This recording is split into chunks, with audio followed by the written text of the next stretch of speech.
Nature's Archive Podcast, a Jumpstart Nature production. Hey everyone, it's Michael Hawk.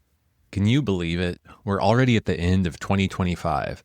It's an incredibly busy time of the year for many of us, and unfortunately for me, I got hit hard with one of the many bugs circulating around. But I'm still able to bring you this episode today largely due to the help of our volunteer, Amelia Heinz-Botts. Before we get into today's episode, I'm excited to share more about what we have upcoming in 2026. We have topics ranging from climate-informed conservation to exciting discoveries on the road to recovering the sunflower sea star, incredible aphids, which you're going to hear a preview of today, and the ecology of salt lakes, among other amazing topics.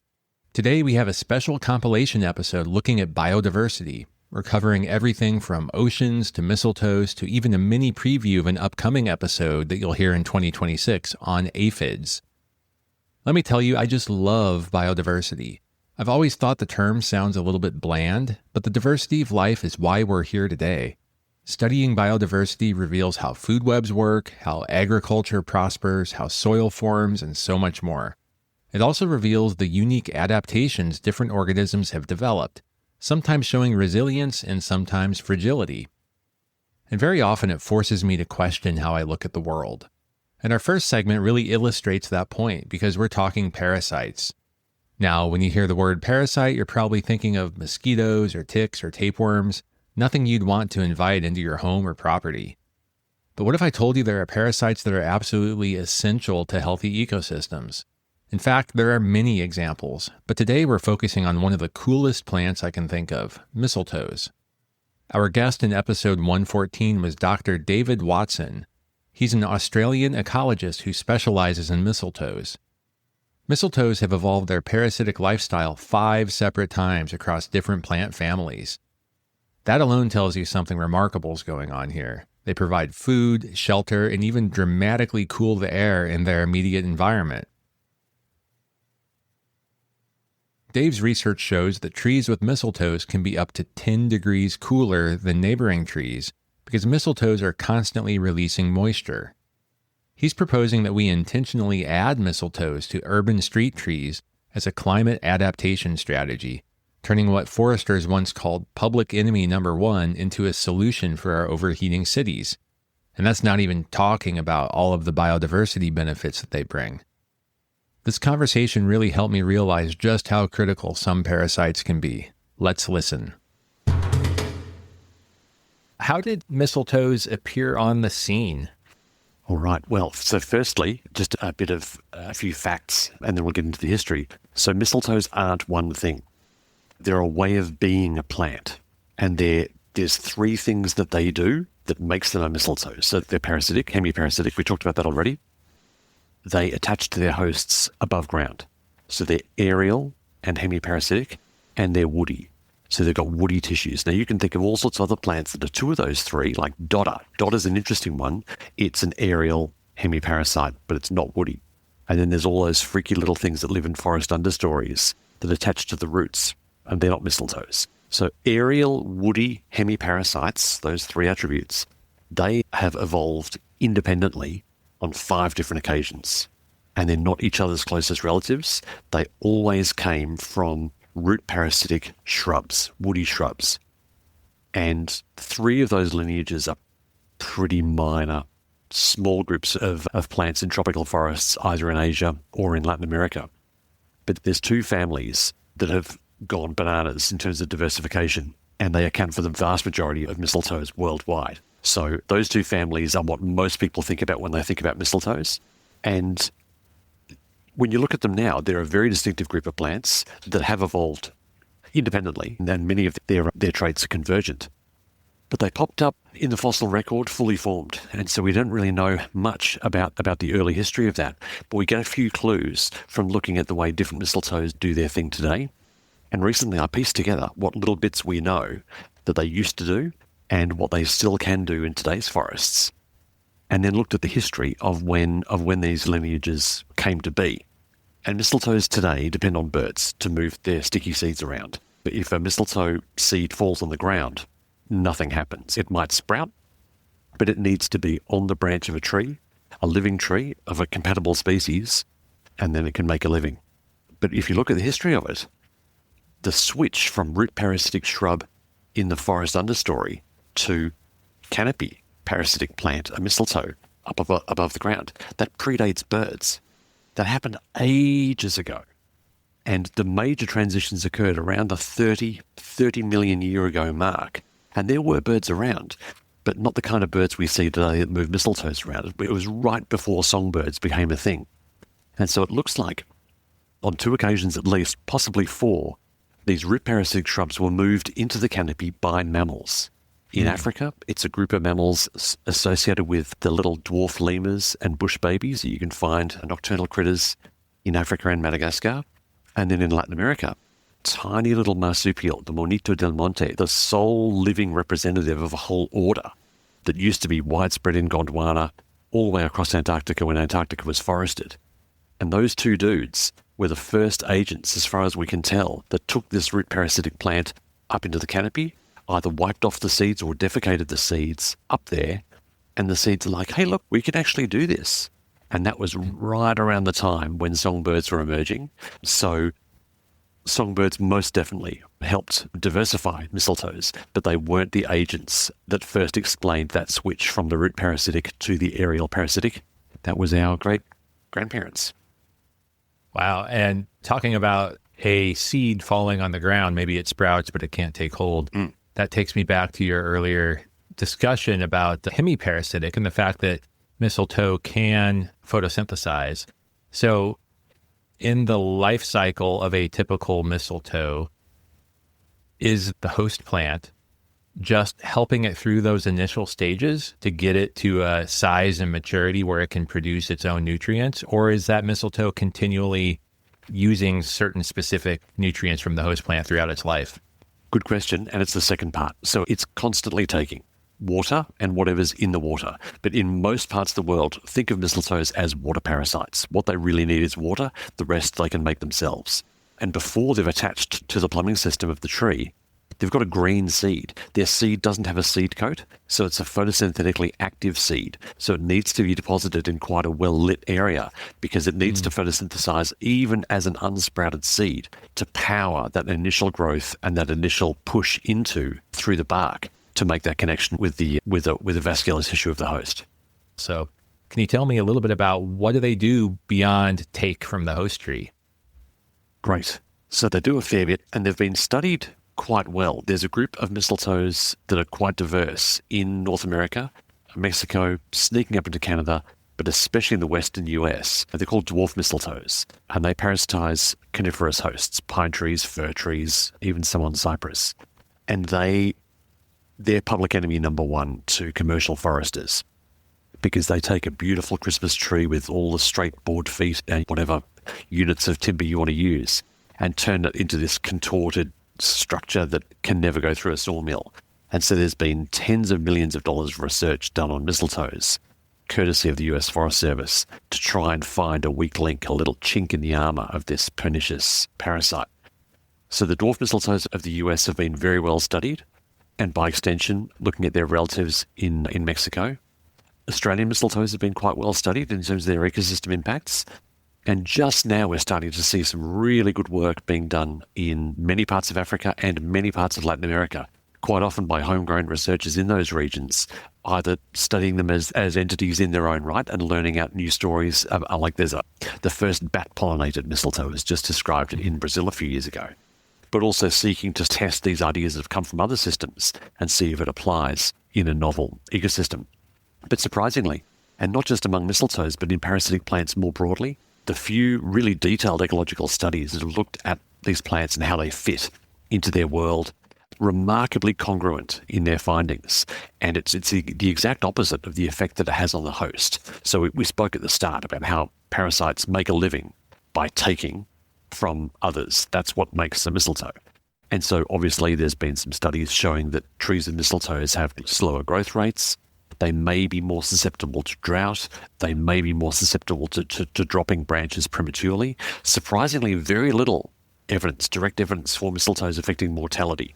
And every study that's looked at that has found it's often indirect. Like a tree with mistletoe might get more beetle damage, and that pushes it over the edge. Or a tree of mistletoe might get more fungi coming in through those connections, and that then leads to disease. But in terms of the ecology of not just the tree and the things on the tree, but the neighbourhood around that tree, the stand, the woodland, the forest, there's been a few studies done on that in Europe, in North America, my own work in Australia, and it shows that, sure, they take from their individual infected host, but then they give, and they give really freely. They're one of few groups of plants that relies on animals to both pollinate their flowers and disperse their seeds. So they bribe freely with carbohydrate-rich nectar and amino acid-rich fruit.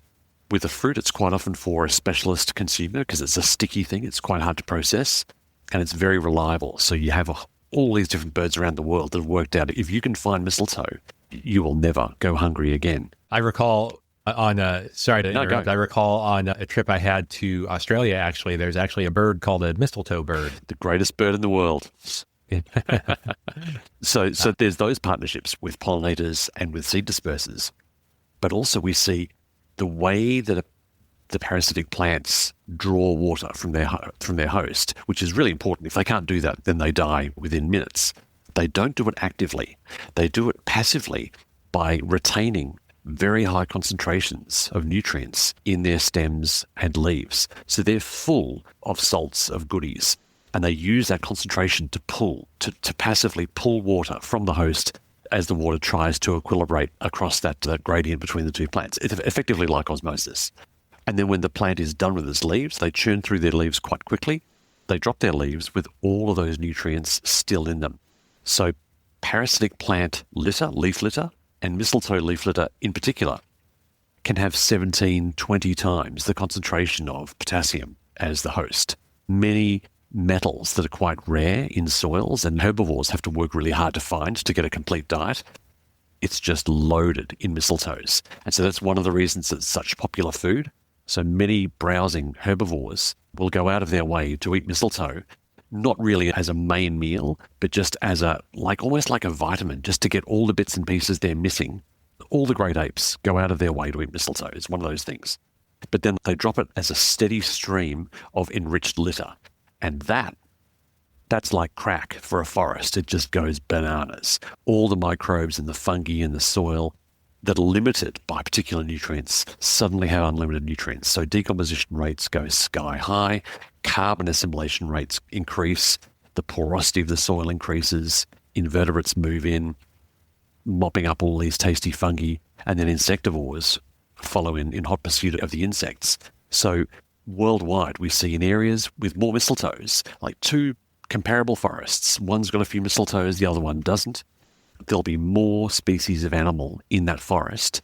Some of it is with the mistletoes. Some of it will be because of those connections, because they eat mistletoe fruit or because they need mistletoe nectar. But most of it, it's through that brown food web, from the litter to the insects to the insectivores. And insectivores are one of the most dominant groups in most forest communities. So yeah, they might take from an individual host, but they give back to the entire ecosystem. And if you look at where those nutrient inputs occur, it's within the feeding zone of their host. So the host gets those nutrients back. It just rents them out to the rest of the ecosystem for a little while. Yeah, that's really interesting to think about, because I'm thinking about adaptations of, say, desert plants where nutrients and water and soils tend to be very porous and low nutrient. And so a lot of times they have adaptations that allow them to retain their leaf drop and cycle that back into the soil. Exactly. So, my mind is going wild with all the different hypotheses that one could come up with. Yeah, and all of it comes down to the fact that they're parasites. So different rules apply. They didn't work hard to get all those good things, and so they're just going to drop them because they know there's more coming down the pipe. That process apparently, as you said, doesn't hurt the tree enough to kill it. So that recycling is perhaps part of that process that keeps the tree going with better soils or more spongy soils that can hold water. Exactly. And some Spanish colleagues found that not just that, but the birds that eat mistletoe fruit eat other fruit, and they bring in those seeds as well. So if there's a tree with a few mistletoes in it, you're going to get more fruit-bearing shrubs in the understory in a few years.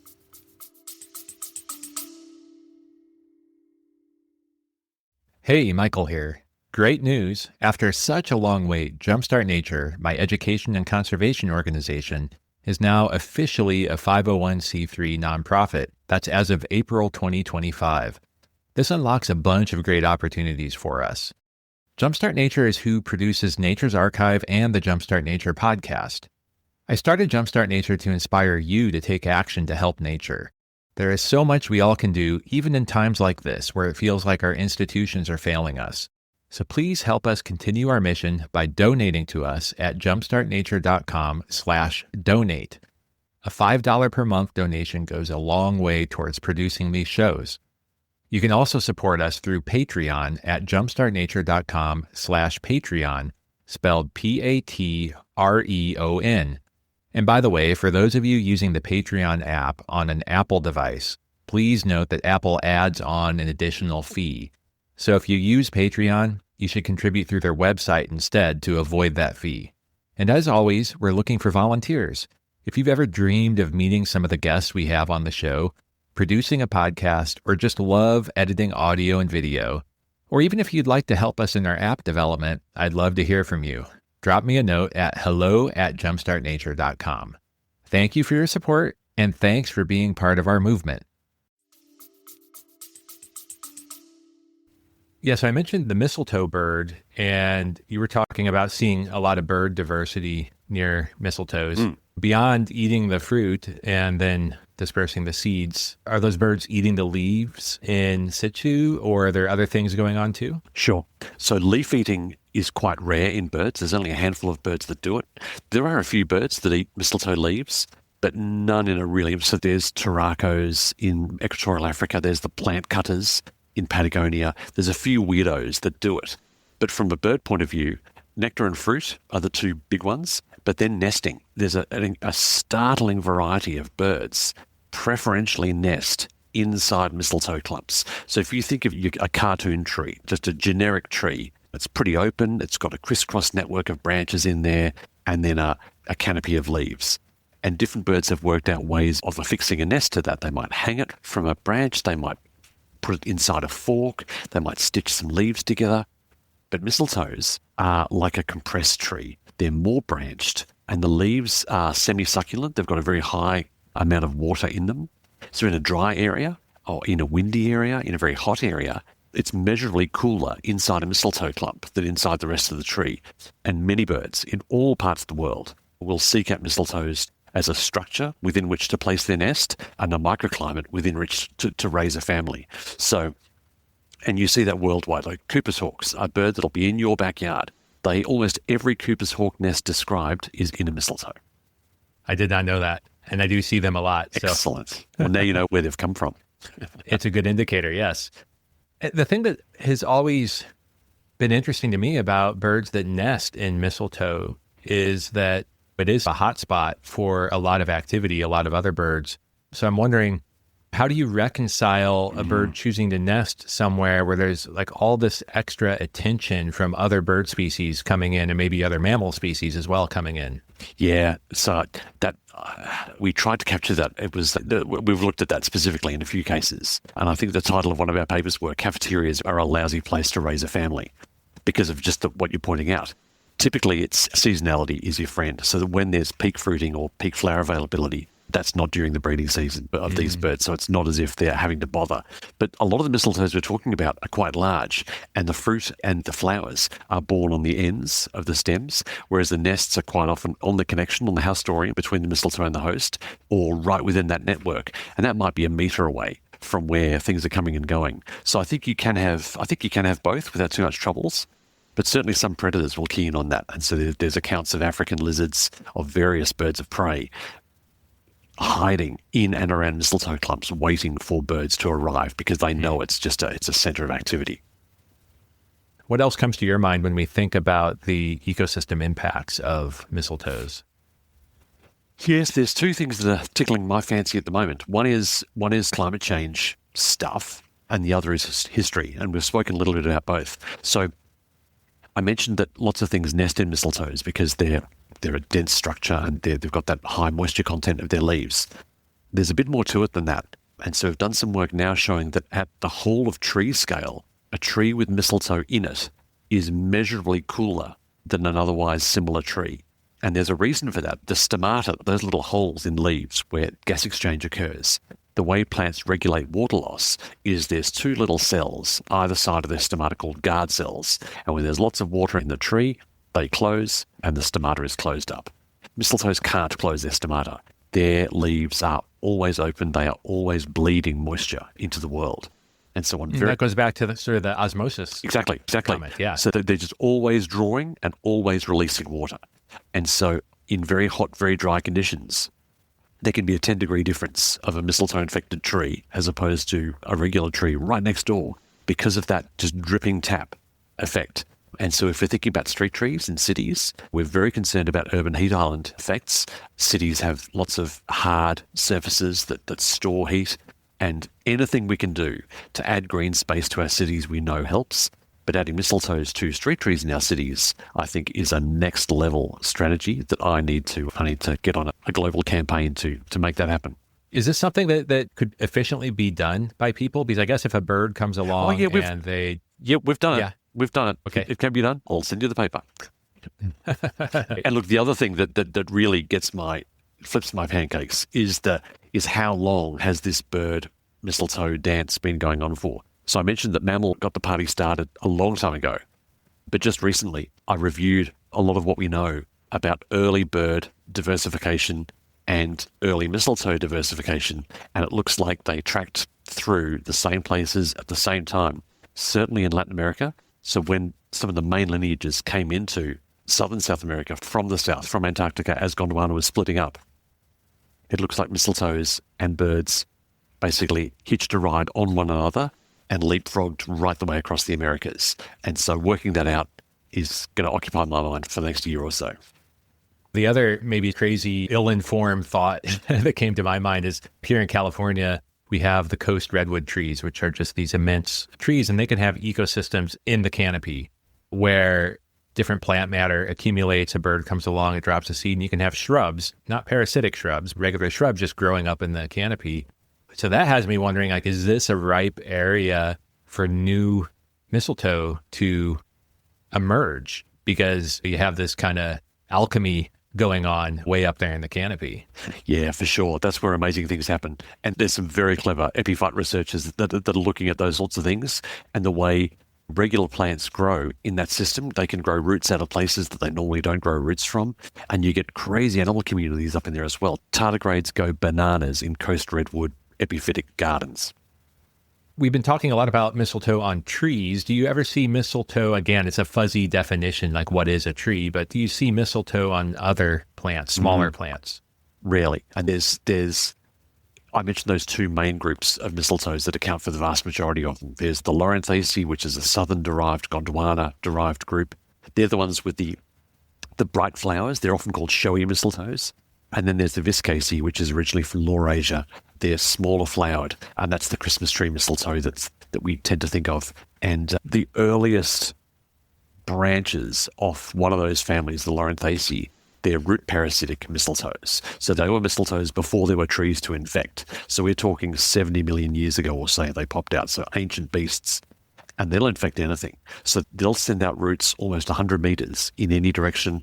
They'll infect carrots in your vegetable garden. They'll latch onto anything they can find. And there's actually a real issue around Perth where they grow, that they'll find cabling used for telecommunications, fiber optic cable.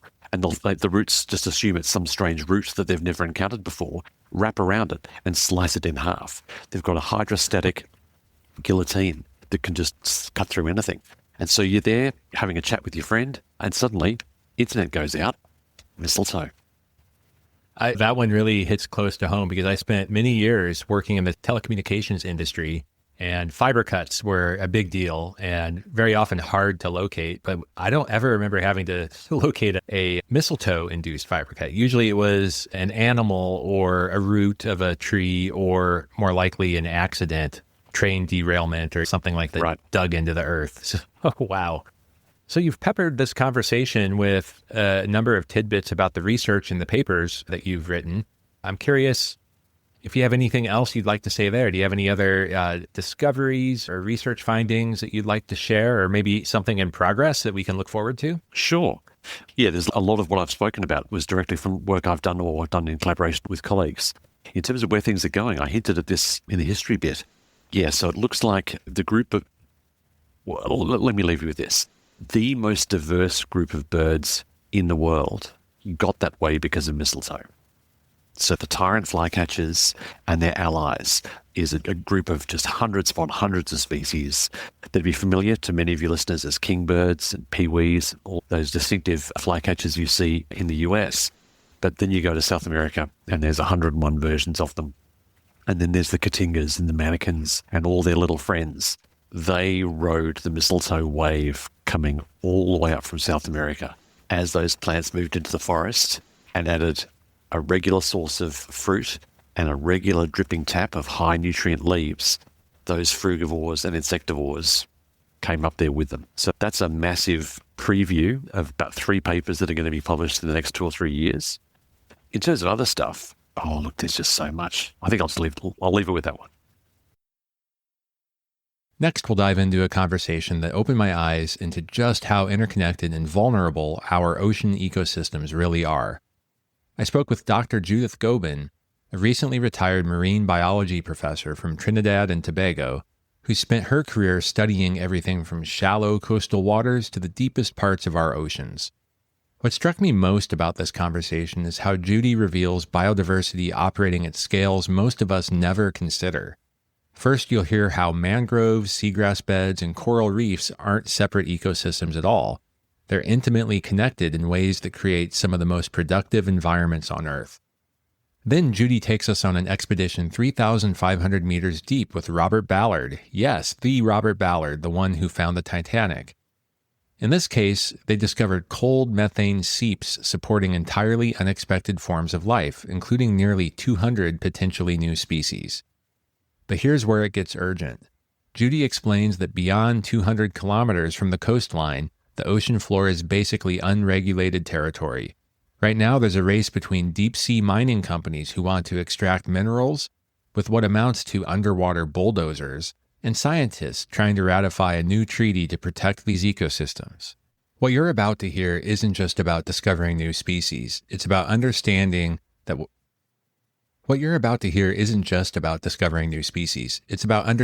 what happens in the deep ocean affects all of us, whether we live in the Caribbean or thousands of miles inland.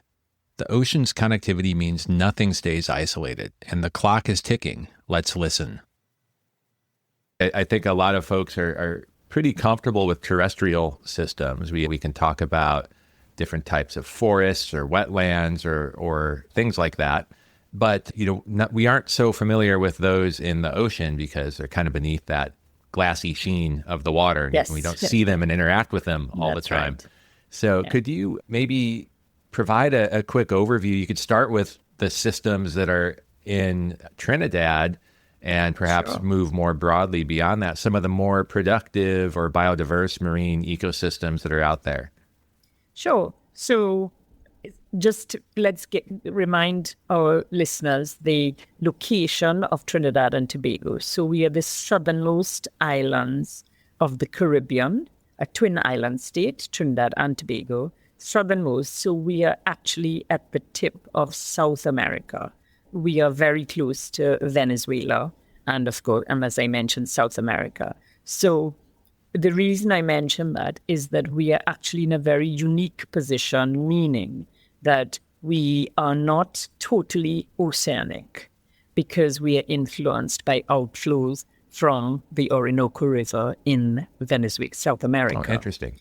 So it means we haven't got the blue waters like one would expect, but we do have it as you go further north. So that's why when you go further north and starting with our twin Tobago, which is really more of more what we would consider to be our tourist island.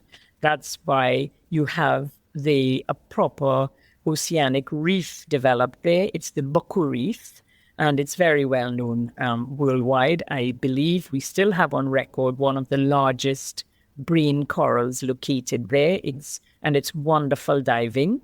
So Trinidad and Tobago has a bit of both, as I may say. We're in a unique position. So we do have a coral reef, which most listeners would appreciate. We have the variety of fish, biodiversity of organisms, reef organisms, you name it, we have got it. And of course, the one thing about tropical islands, it's all very colorful. The sponges, the corals, the fish, the varieties. So very colorful, very typical of what you would see in a textbook or in some marine aquarium and so on. The ones that you can't, so you dive and you snorkel, you're able to see to reveal what's in the coral reef system.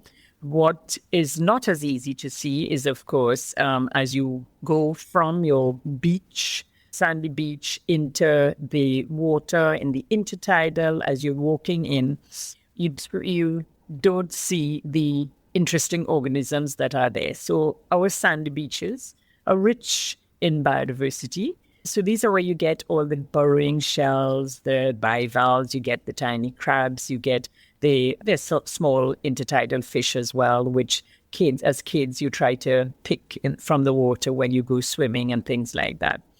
And then you move out into so you can have a seagrass bed. So we have the seagrass beds tend to be often found proximal to the coral reefs system and often proximal to the mangrove ecosystem as well and the wetland system. So, for example, in Bucca Reef in Tobago, we have all three ecosystems literally next to each other. And again, the wetlands there would be an estuary that brings the fresh water to the sea. And that, of course, makes it the mangrove system, the ecosystem. It's that mixture of the estuarine runoff flows from the terrestrial environment and coming in a river, of course, and where it meets the marine environment.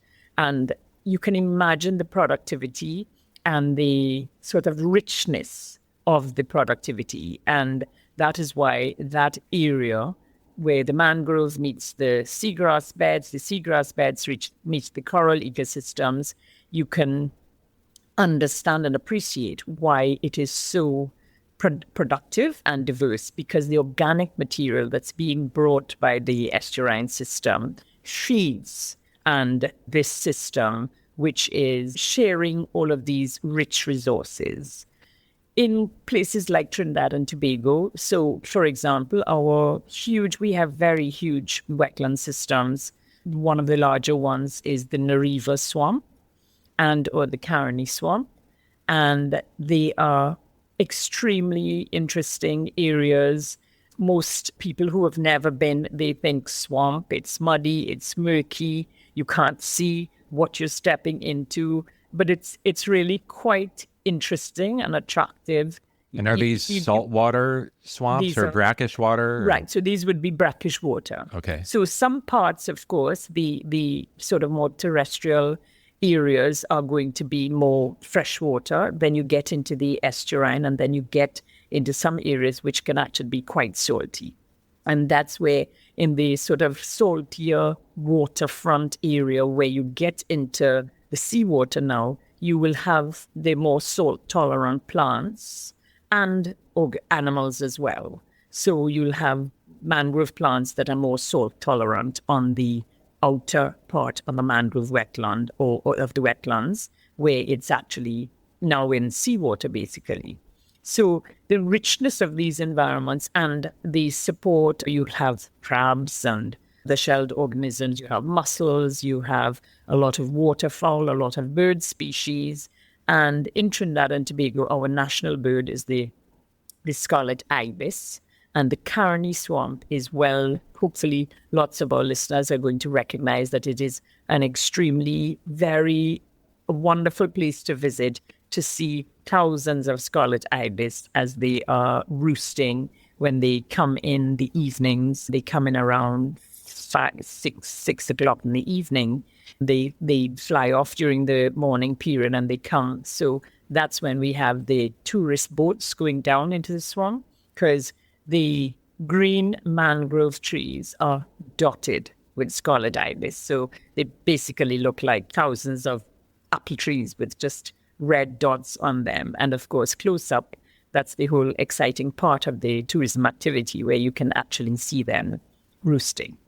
So just kind of for my benefit, comparing these systems to terrestrial systems, I know that, and this is sort of what you were describing, so perhaps I'm just repeating in a different way what you said, but ecotones. So if you have two different habitats that are close to each other, we call that an ecotone, and they're often very productive because you're getting two different systems interacting and potentially twice the number of resources in close proximity. So is it kind of the same concept here? Kind of the same concept. And that's what makes the marine environment so rich, because you're having not just the sort of seawater that's circulating and coming from different areas and different wave patterns and different oceans, movement of water, but you are also having the terrestrial input. And that terrestrial input is very rich in organic material.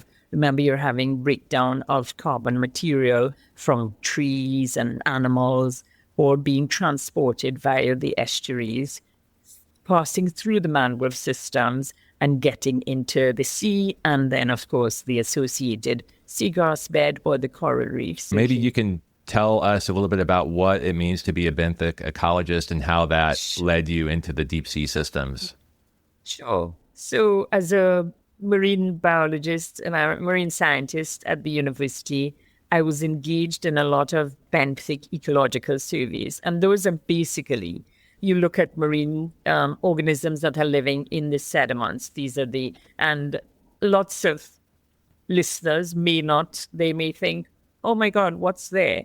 But you have some of the most interesting organisms there. You've got polychaetes, you've got nematodes, you've got crustaceans, you've got fish, and a diverse environment. And when you think about it, it's a very extremely productive environment, meaning it's that part of the food chain where all of your other animals are feeding off of. So it's the base, really, of the entire food chain. So my benthic organisms, although you look under a microscope and you spend days and days trying to identify what are these little worms, what are these little organisms, what are these nematodes and gastrotricks and all the various things, copepods and so on.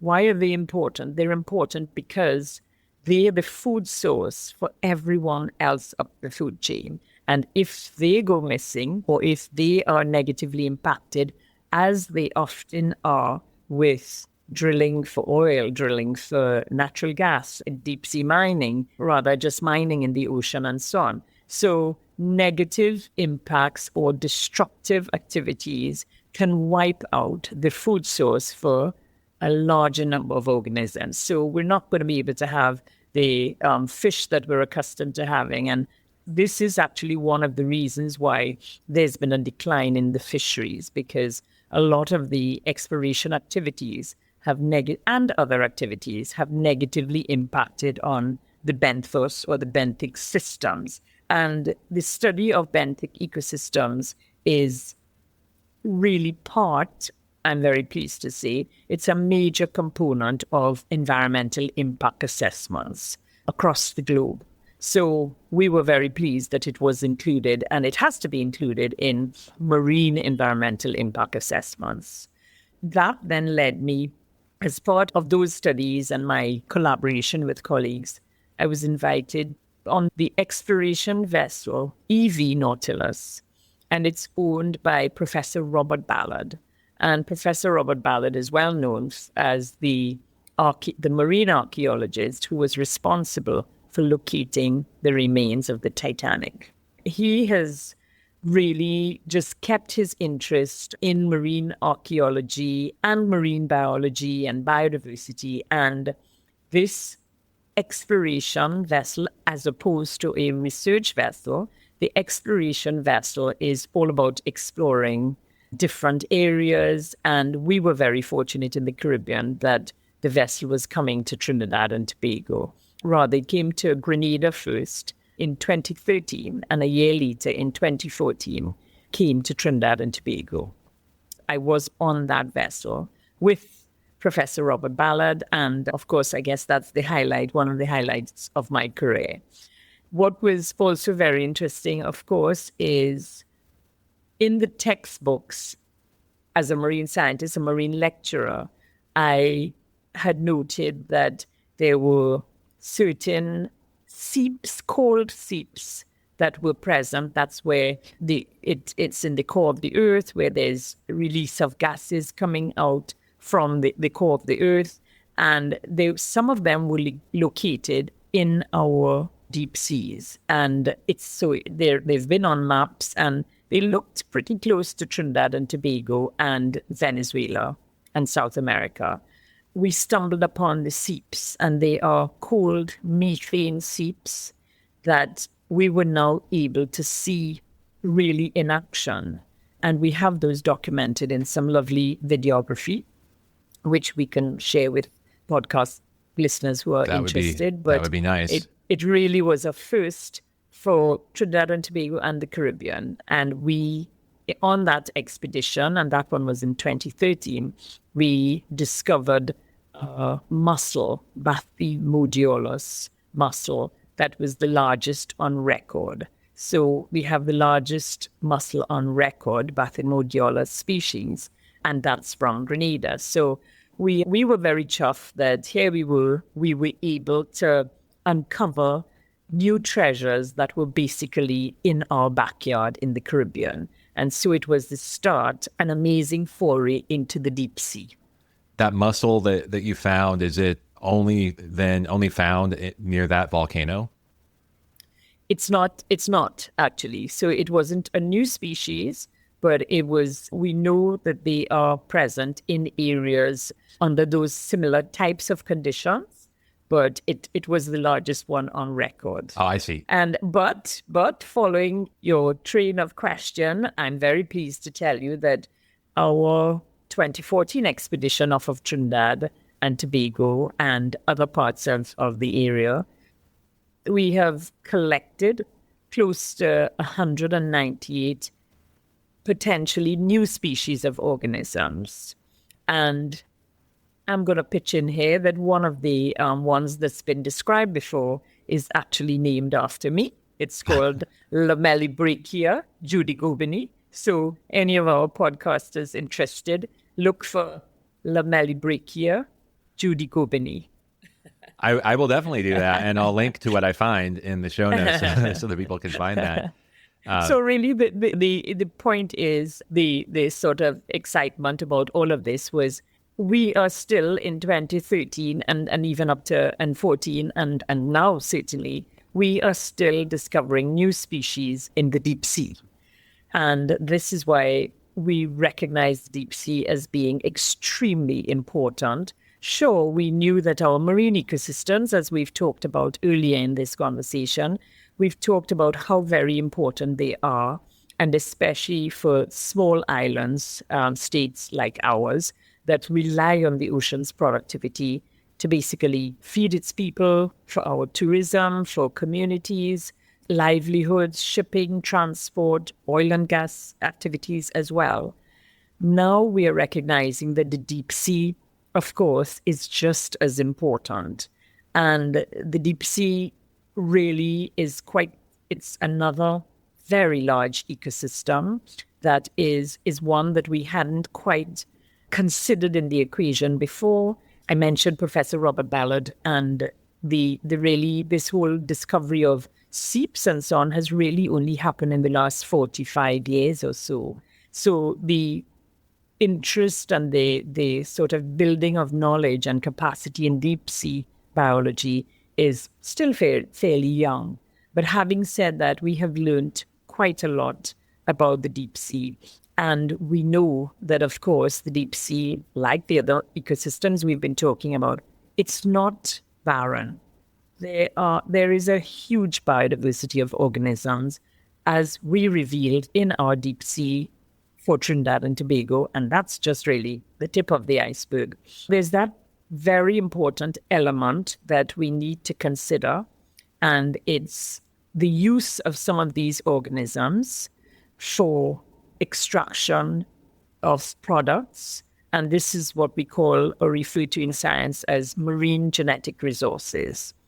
Marine organisms and the marine environment is the last frontier. We are still discovering marine organisms. We are also these resources or the genetics, the sort of DNA material and so on that we extract from them are what's used in a lot of cosmetics, pharmaceuticals, cancer, drugs, enzyme production, foods, and so on. If you're speaking to somebody who maybe is unaware of the importance and also challenges faced by deep sea, how might you describe those two related aspects? So small island developing states or SIDS, recently this whole conversation about deep sea biodiversity and protection of and conservation of biological diversity has come to a head in discussions of a new treaty called the Biodiversity Beyond National Jurisdiction.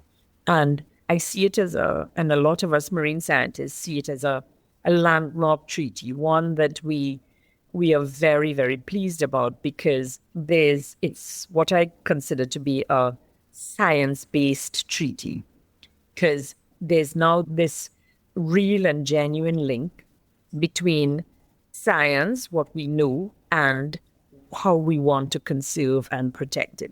So to put it into context, you have in the outside of national jurisdiction, so this is not in our territory. So this is outside, let's say, of Trinidad and Tobago's national jurisdiction.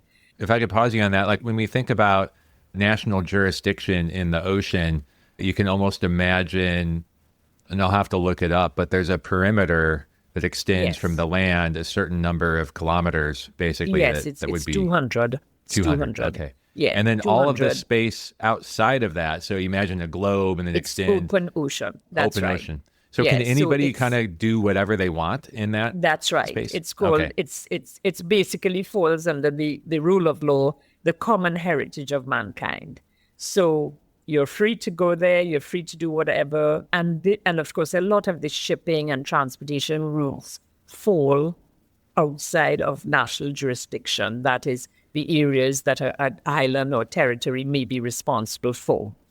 And so what has happened now, of course, with development and with all of these exploration, the deep sea being the last frontier, as I mentioned, for obvious reasons. There are rich resources.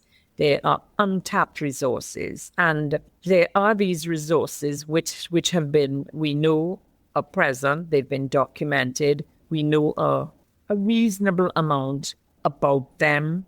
These are like polymetallic nodules. These are the other minerals, diamond, copper. And a lot of these minerals and components are what contributes to what they make up parts of new technologies, our computers, our phones, and so on.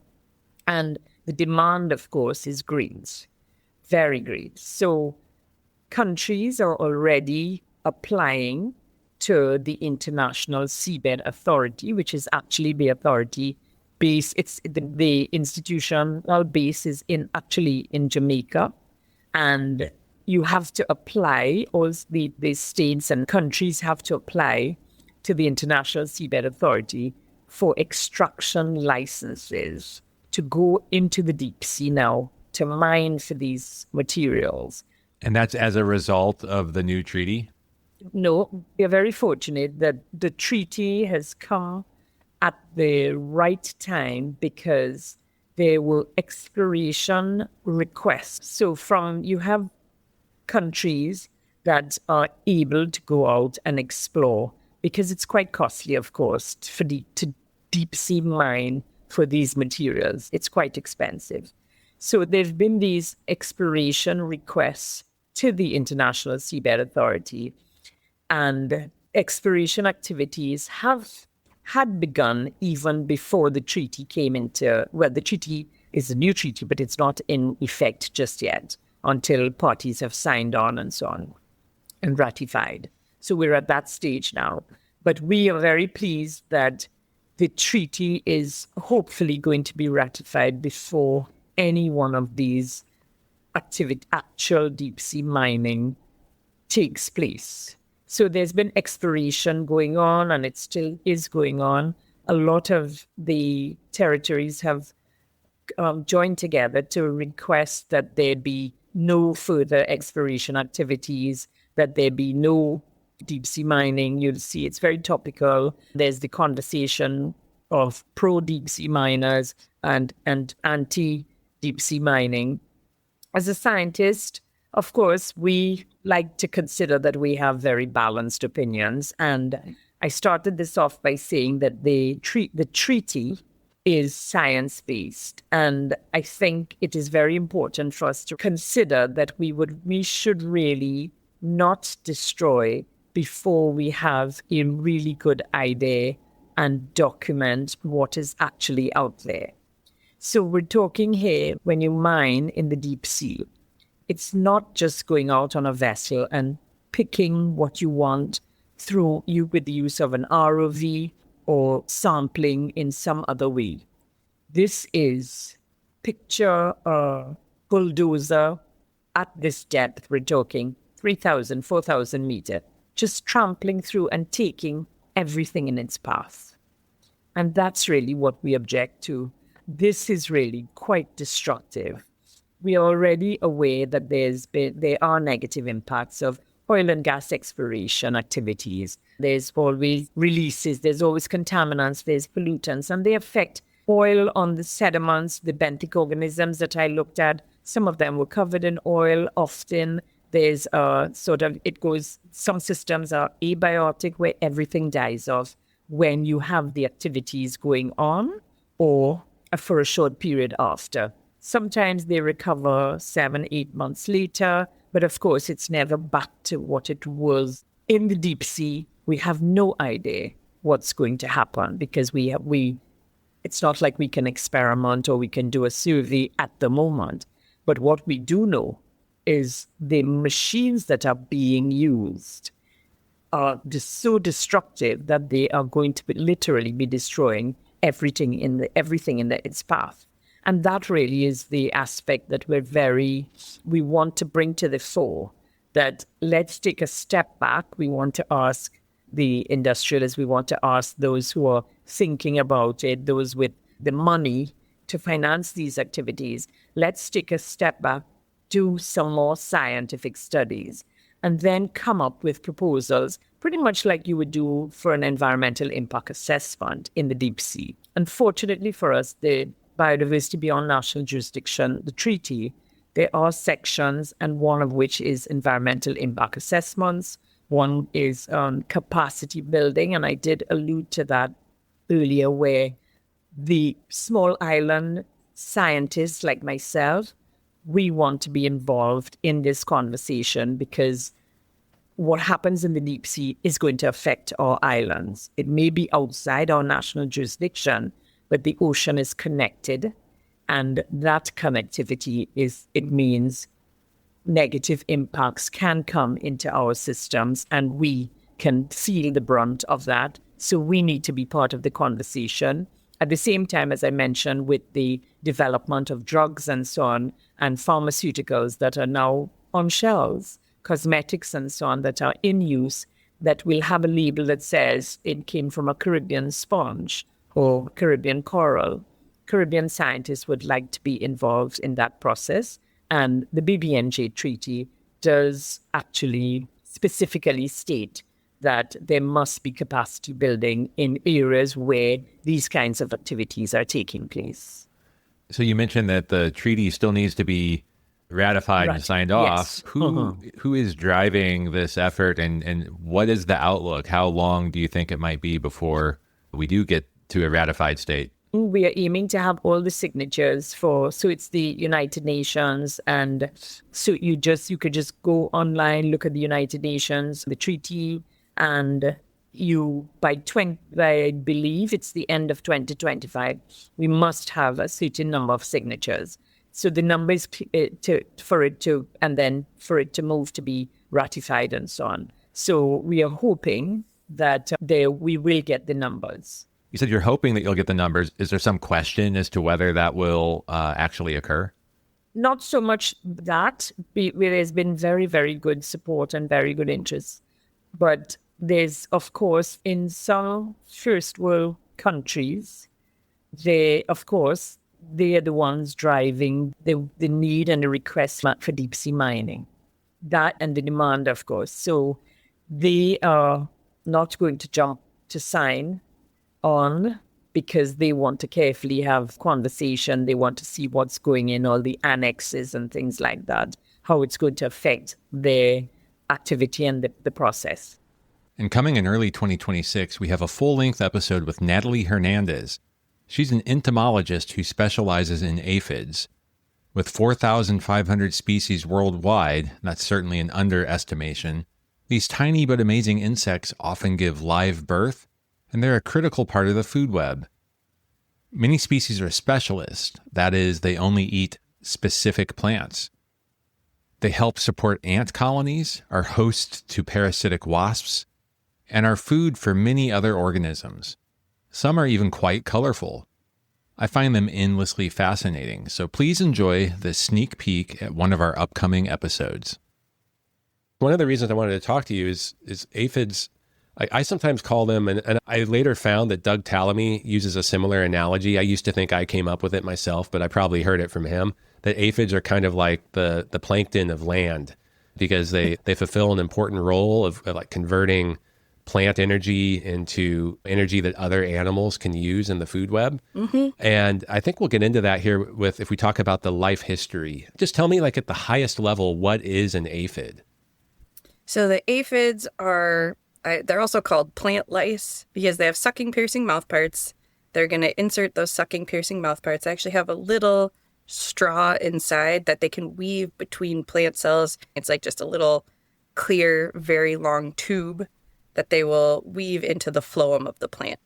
And so they are phloem feeders. There's also a lot of related hemipterans that are xylem feeders. But because they're phloem feeders, they've developed this specific filtering chamber in their digestive system that allows them to soak up the phloem, which is the plant's, pretty much like the plant's blood, but it's very sugar heavy. So what they're after is nitrogen. And so they suck up all of this phloem, and then they're filtering out all those sugars and all the water, mostly trying to get nitrogen and then other minerals and chemicals that are in the phloem that's going to help them grow.